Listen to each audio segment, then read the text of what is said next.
ยำยั่วๆรสเด็ดแซ่บโอ้เยสนะฮะนี่เป็นการเปิดคลิปของคลิปนี้นะฮะแต่ข้างบนนี้ไม่ใช่ชื่อร้านนะเป็นชื่อ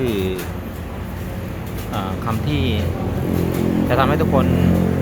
นึกถึงยำร้านนี้นะฮะชื่อว่าร้านยำโรงรับทำยำนะฮะนี่ครับอยู่บางสีเมืองนะฮะนนทบุรีนะฮะเป็น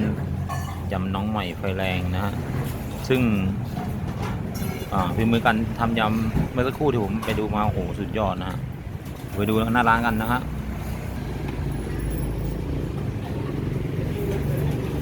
นี่ครับอันนี้เป็นบรรยากาศหน้าร้านนะฮะโรงรับทำยำนะฮะอยู่ตรงไปทางอำเภอบางกรวยนะฮะบางกรวยไซน้อยนะ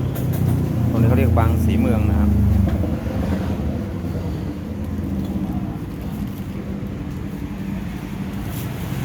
จะต้องแตกพี่ นี่นรกแตกแล้วเหรอ แตกแล้วพี่ ว้าวเดี๋ยว เห็นไปนี้แหละ จะทำนรกแตกนะ มีเมนู ต้องเอาคืนหน่อยสงสารคน คนกินนะฮะ มีปลาร้าพี่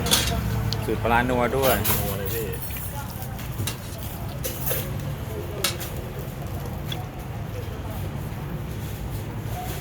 เป็นสูตร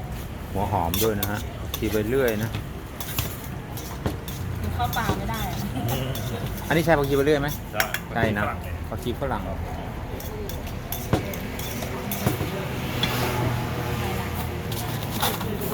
เป็นงั้น หอยแครง หอยแครงนรกแตก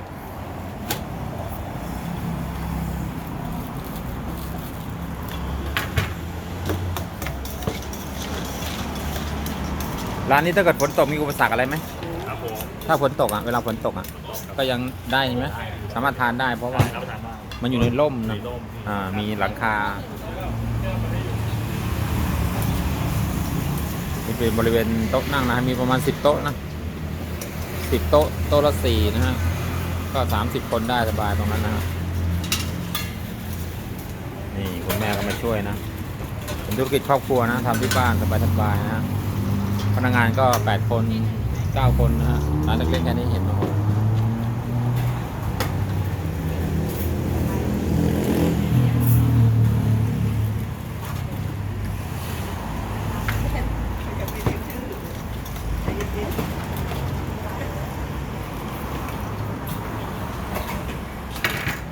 หัวหอมข้าวโพดมะม่วงปูม้าด้วย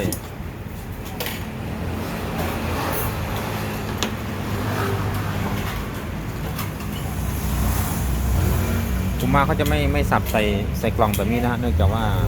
เขาบอกว่าเนื้อมันจะไม่สวยนะก็เลยเอามาสับตอนที่ว่ายำเลยนะ อ๋อเดี๋ยวสั่งหมูทอดที่เอาอะไรกุ้งหรออย่างเดียวเหรอจ๊ะปลาร้าไหมจ๊ะปลาร้าเป็นกลาง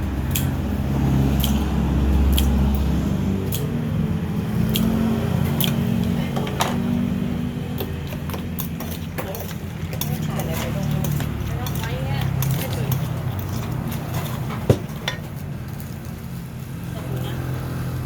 ได้แล้ว ใส่ถุง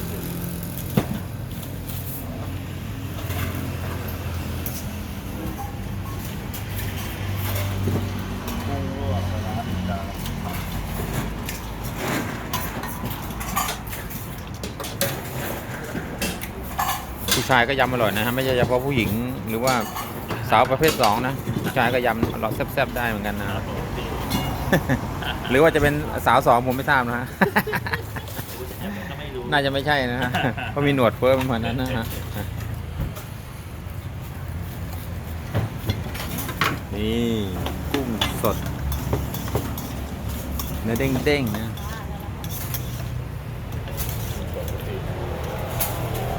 โอเคครับ 20จ้าขอบคุณมากค่ะ สั่งกลับบ้านก็เยอะนะ โจ้นี่ใส่จานเนาะ ใส่ถุงครับผมใส่ถุงขายต้อง6เนี่ย ค่ะ ต้อง6ต้อง6 อ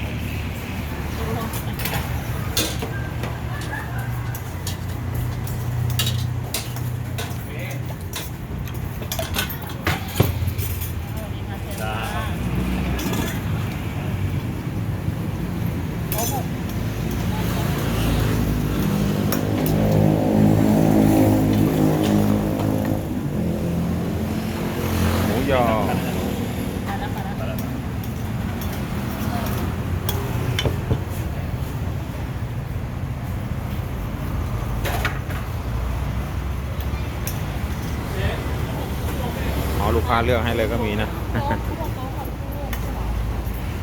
เลือกตั้งไว้เลยนะเดี๋ยวเขายำให้นะฮะ เป็นไงไว้มา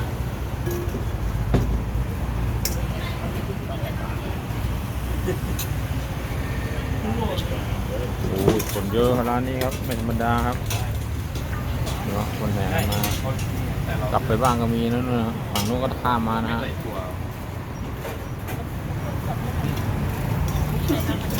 ชุดเดียวเลย รวมหมดเลย กลับบ้าน 2 4 5 5 อย่าง รวม ใส่ถั่วไม่ใส่ปลาร้า ไม่ถั่วไม่ล้าไม่เผ็ดใช่ไหม เห็นดิ เผ็ดนิดนึง อันนี้ไปลง YouTube YouTube ครับไม่ถั่วไม่ล้าไม่เผ็ด ครับผมสามนางลมไม่ล้าเด็กดา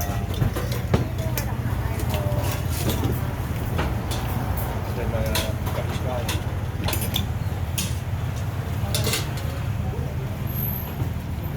เดี๋ยวพอสักพักคนจะมาแน่นนะฮะยำไม่ทันนะฮะ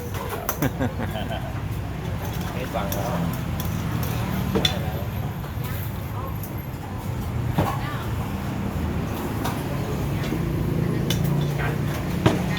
หอยนางรม เอาที่ชุดใหญ่กันของเขียนไปดีกว่า จะได้ถึงเขา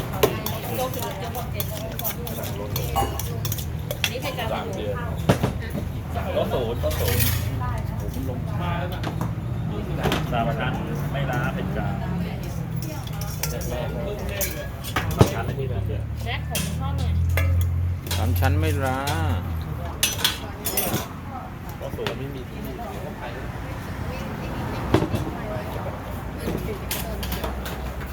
ทำไวมากฮะลูกค้ารอไม่นานเลย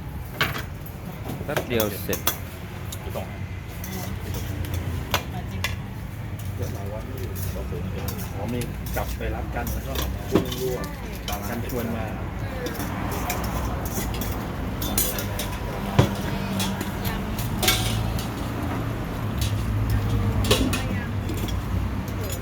ป้อนนึงขอป้อน อันนี้ยำหมูทอดค่ะ ทอด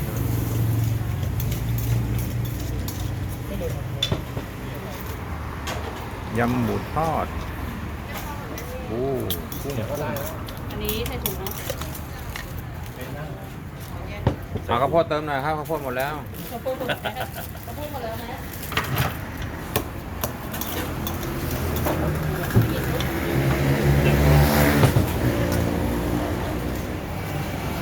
ขึ้นใหญ่มากกว่า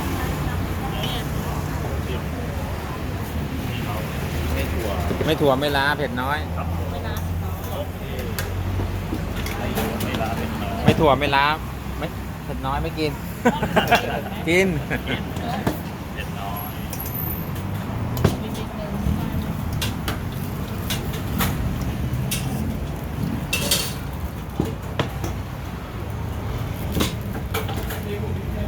นี่สงสัยจะกินหลายคนเนาะ เนี่ยคนเดียว โอ้โหแม่เจ้า กินคนเดียว กินคนเดียวนะฮะห้ากระปุกเลยนะ โอ้โห ไม่ธรรมดานะฮะ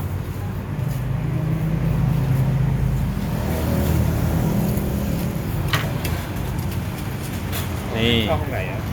สุนิจโจทราเวลครับสุนิจโจทราเวลเอาโทรศัพท์มากดให้ ผมหลังไม่ได้มา เอาไม่ได้มา นี่ถามนี่ก็ได้ ผมดูประจำ ครับ เข้ามาดู สุนิจโจทราเวล เยอะเลย เยอะเลยอ่ะ โอ้ถ้ากินไม่หมดพี่แช่ตู้เย็นไว้ต่อนะ สบายไม่เหลือ ไม่เหลือ เท่าไหร่ครับครับผมเท่าไหร่ 270แต่ว่าก็สองกล่องมัน ไม่เท่าไหร่รวมเลย 270 โอเคครับผม นี่แน่นๆจุกๆเลยนะ275กระปุก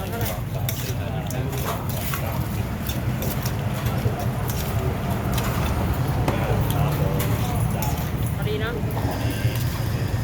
สวัสดีครับผม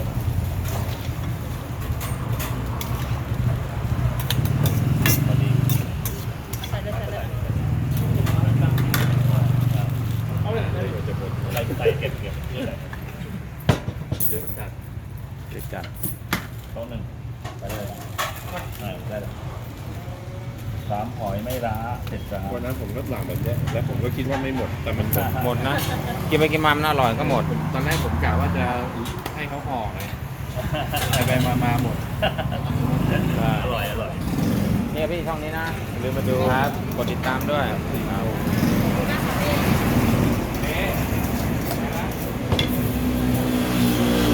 นี่ฮะช่องของผมนะครับสำหรับคนที่สมาชิกใหม่นะที่เข้ามาดูนะฮะยังไม่รู้จักผมนะฮะก็สุนิจโจทราเวลนะฮะอ่านว่าสุนิจโจทราเวลนะฮะนี่ครับยังไงก็ช่วยกดติดตามนะฮะแล้วก็กดกระดิ่งกดแชร์YouTube ให้ด้วยนะนี่ครับตอนนี้รับรีวิวนะฮะรับรีวิวร้านยำร้านอาหารทั่วไปนะรีวิวสินค้านะฮะก็อย่าลืมนะฮะคนที่ยังไม่ได้กดติดตามครับรบกวนนิดนึงนะครับขอบพระคุณล่วงหน้าเลยนะฮะไม่เสียตังค์ในการกดนะฮะกดฟรีนะครับ Subscribe นะฮะหรือว่ากดติดตามนั่นเองนะ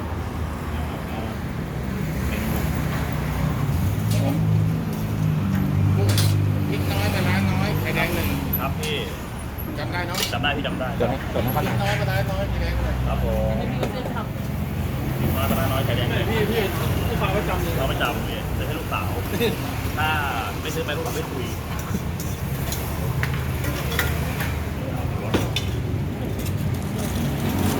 ขอทอดไหมพี่อันนี้ นี่3 หอยที่ผมชอบประกอบร้านนี้มากนะฮะมันเป็นประกอบที่เกรดดีนะโรยงาโรยถั่วให้เรียบร้อยนะขอภาพหนึ่งนะครับ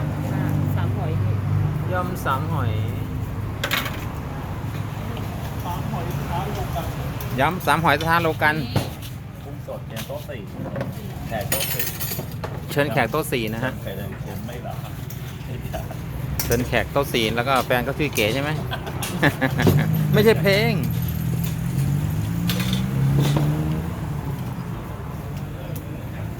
มาอีกแล้วโต๊ะ4จ้ายั่วๆจ้านี่ครับยำแซ่บๆยั่วๆจ้า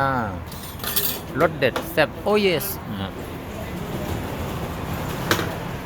แสดงว่าคนยำดูหนังฝรั่งบ่อยใช่ไหมโอ้เยสเนี่ยคือคุ้นๆนะเสียงเนี่ย โอ้ yes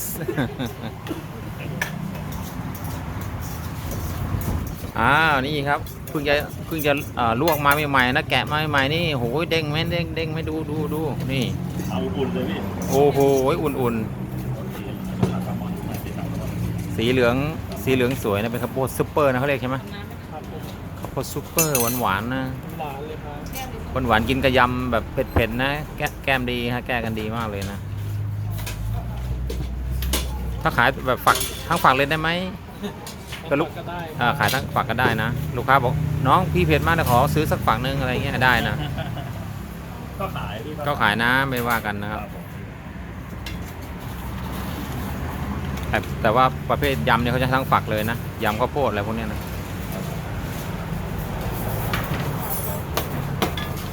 จำได้เลยปะ ได้เลย แซลมอน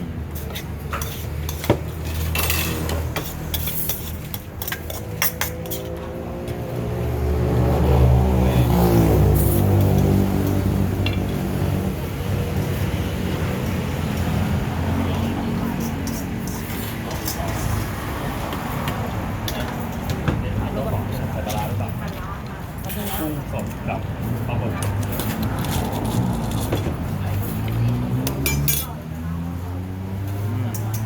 ยั่วๆจ้า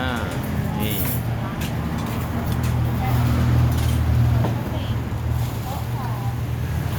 ประธานโทษฮะนี่ประชดแล้วบอกครับเนี่ย เมื่อกี้พอข้าวโพดหมดเข้ามาประชดเลยเทียบเลยเป็น10ฝักเลยนะ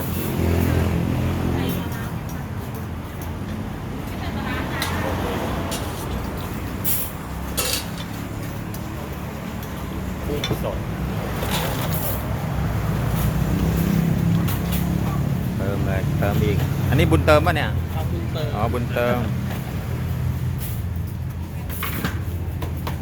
นี่ยุบไม่ได้เขาจะต้องเติมฮะให้เต็มตลอดเวลานะครับ ไม่ใช่บัตรคิวนะครับ เขียนเมนูเลยครับพี่ครับผมมีชื่อเลยครับผม งงอ่ะเขาให้เขียนเมนูไว้ สั่งได้ครับ ไม่ได้ครับหรือได้เลยพี่ คน ก็หลั่งไหลมานะฮะเป็นร้านยำน้องใหม่อนาคตไกลนะครับ มาทานได้นะครับสำหรับคนที่อยู่กรุงเทพปริมณฑลปทุมธานีนนทบุรีนะฮะ เราเพิ่งอยู่นั่งก่อนครับ บางกรวยไซน้อยตอนนี้นะฮะบางสีเมืองนี่เองครับผิดโรงรับจำนำบางสีเมืองครับ ร้านโรงรับทำยำ นั่งจดเมนูครับผม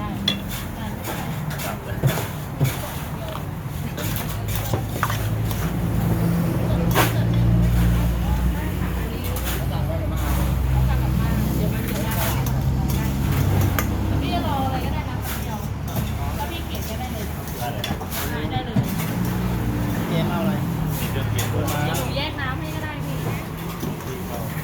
น้อยเลยพี่นะ พริกน้อยปลาร้าน้อย ปลาน้อย พี่เขียน ไข่แดงเลย ไข่แดงเลย เดียวพี่แก้ตัวสองจ้า โอเคบุญเติมมาอีกแล้ว น้ำแข็งนี่ไม่ต้องเติมกันเลยมั้งเดี๋ยวก็หมดแล้วเพื่อน ของเราต้องครบครับ ต้องสดเสมอใช่ไหมสดเสมอผมไม่ว่าเรามันจะไหลนองนี่เลยครับ แยกน้ำ เอาเผ็ดเอาเผ็ดไงคะพี่เผ็ดกลางเนาะ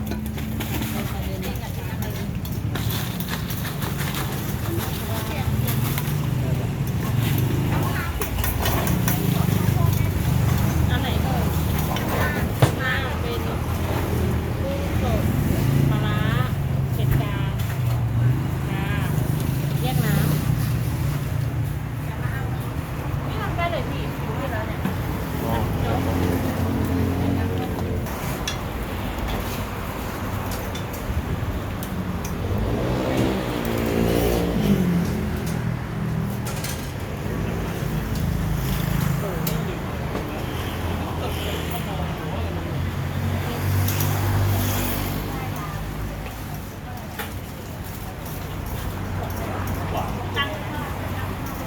ออกแก้มใส่ท้ายใส่ไว้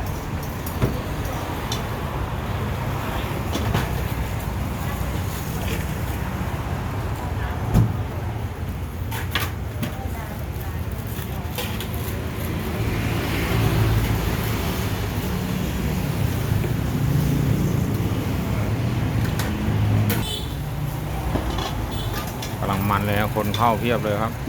ขายตะกะเตี้ยงนะฮะยาวๆครับยำยาวๆกันเลยวันนี้วัตถุดิบจัดเต็มนะฮะมีหมดนะฮะไม่ไหนดูดิรังใหม่รังที่10แล้วโอ้โหนี่ครับกุมายั่วๆนี่ตัวเบลอเลย 220ค่ะพี่ เปิด2 เดือนถ้าลูกค้าไม่ขนาดนี้ผมมันถ้าไม่อร่อยมันจะให้มันรู้ไปสิใช่ไหมโอ้โหเป็นการกินแล้วบอกต่อนะฮะส่วนใหญ่เลยนะกินแล้วบอกต่อนะฮะแล้วก็คนที่รู้จักทางเฟซทางเพจนี่ก็ส่วนหนึ่งนะครับโดยเฉพาะคนที่มาทานจริงๆแล้วเป็นคนพื้นที่นะฮะนนทบุรีนี่เองครับบางสีเมืองบางกรวยไซน้อยทางนี้ครับ แยกคนเฉลิมพระเกียรติไปดู ตอนนี้แยกเฉลิมพระเกียรติใช่ไหม ที่ก่อนที่แยกคนเฉลิมพระเกียรติ อ๋อแยกวัดเฉลิมพระเกียรตินะฮะ ปั๊มแก๊สมี หน้าปั๊มแก๊สนะฮะข้างปั๊มแก๊สเลย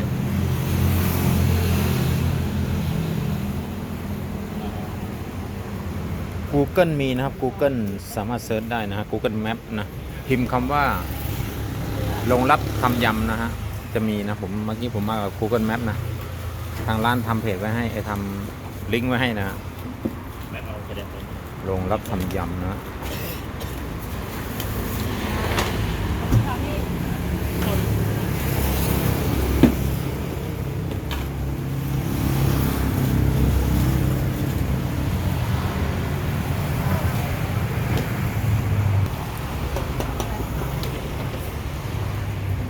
คุณเติมรอบที่3รอบที่4เข้าไปแล้วครับนี่ครับเต็ม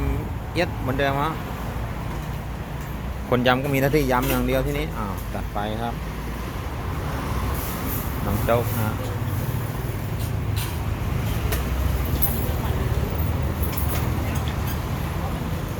เดี๋ยวครับมาถึงเขาก็จะมาจดตรงนี้ฮะด้านหน้านะ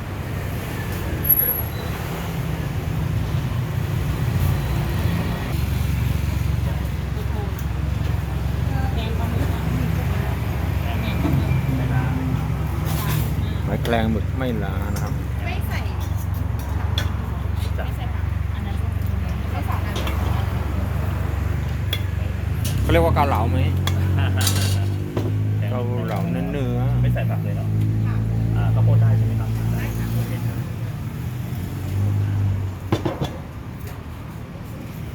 สวัสดีครับเชิญครับ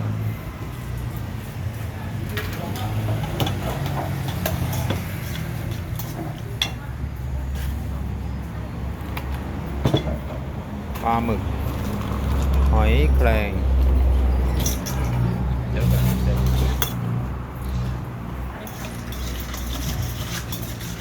ไม่ผักเลยนะ ผักเลยอันนั้นไม่ผัก หมึกหอยแครง หมูยอ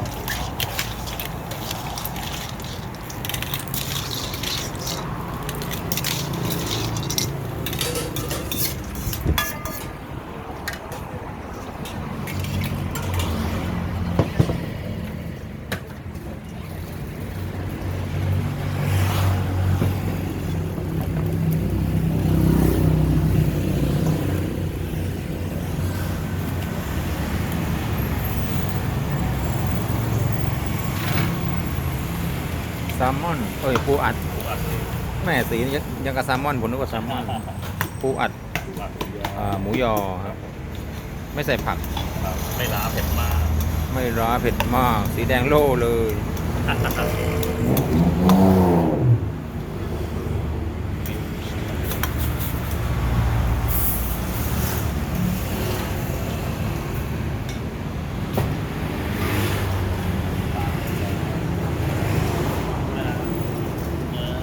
ยังปูม้า2 ตัวปลาร้าเป็นปลาร้า ปูม้าเบิ้ลนะฮะ2 ตัวไปเลยปลาร้าเผ็ดกลางแม่เดี๋ยวนี้สูตรคนยำใส่ปลาร้าเนี่ยผมเห็นมาเยอะนะฮะ นี่นะ สมัยก่อนนี่ค่อนข้างน้อยนะ ยอดดี แต่เดี๋ยวนี้เนี่ยคนหันมากินปลาร้าเยอะนะฮะจากคนที่เหนียวๆไม่กล้ากินก็กลับมากินนะกับเขานะฮะ ทำสะอาดดี อ่า ความสุข ปลาร้าต้มสุกสะอาดนะฮะไม่ได้จกจากในไหแล้วมาทำนะฮะ กระแสยำมาแรงนะช่วงนี้นะทำให้คนหันมากินปลาร้าเป็นกันหมดแล้วครับตอนนี้ฮะยำใส่ปลาร้านะ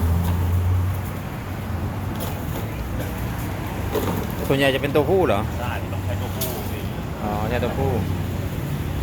ไม่ถ้าเป็นตัวเมียเป็นผู้ไข่ดีตัวผู้ตัวผู้เนอะ ยำยั่วๆจ้านี่สุดยอดนี่เขาเบิ้ล2 ตัวนะพิเศษ ตัวที่เราจะ1 ตัว ปกติที่ร้านจะ1 ตัว ครับผม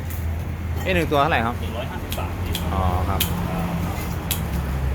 แต่เป็นไซส์ใหญ่นะครับ ผม อันนี่ไม่ใช่ไซส์เล็กไซส์ใหญ่อาหารทะเลก็ค่อนข้างจะสูงกว่าพวกหมูเห็ดเป็ดไก่ธรรมดาครับ มันจะเป็นของที่ว่ามีราคาสูงนิดนึงนะทุกคนก็คงจะเข้าใจนะฮะ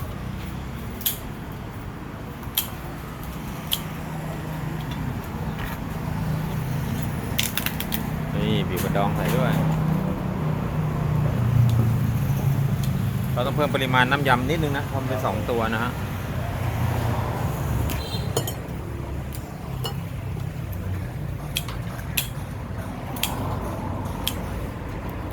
โอ้ตัดเล็บแต่งให้เรียบร้อยนะไม่ทิ่มถุงนะฮะเราจะตัดขาออกมาเลย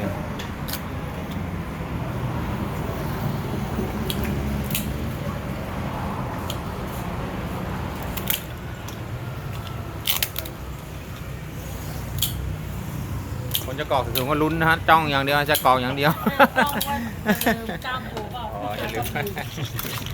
นึกว่าจ้องจะรอกรอกใส่ถุงนะฮะไม่ทันนะครับ คนลืมดี นี่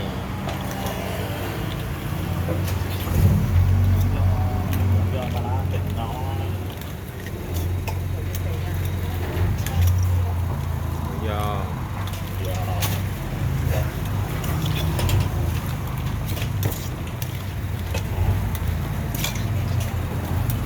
หมูยอปลาร้าเผ็ดน้อยมาดูกันครับ เป็นเมนูที่ทำง่ายที่สุดในโลก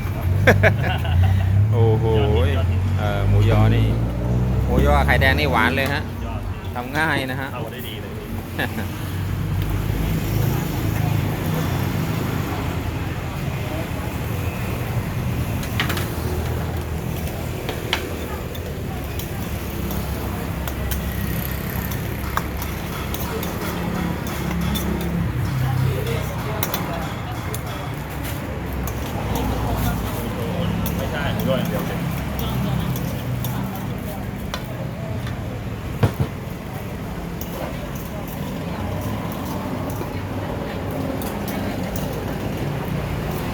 ไปไหน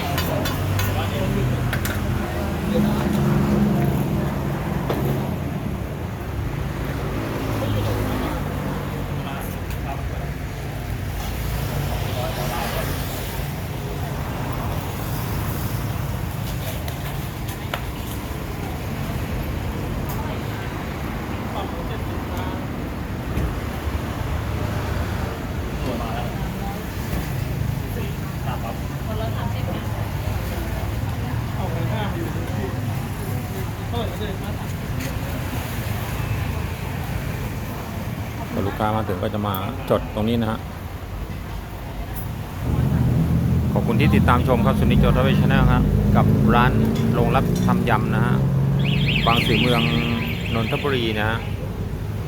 ยังไงก็อย่าลืมกดติดตามนะครับแล้วก็มาอุดหนุนร้านโรงรับทำยำด้วยนะฮะยำยั่วๆรสเด็ดแซ่บโอเยสนะฮะติดกับปั๊มแก๊สนี่เองฮะแล้วก็ติดกับ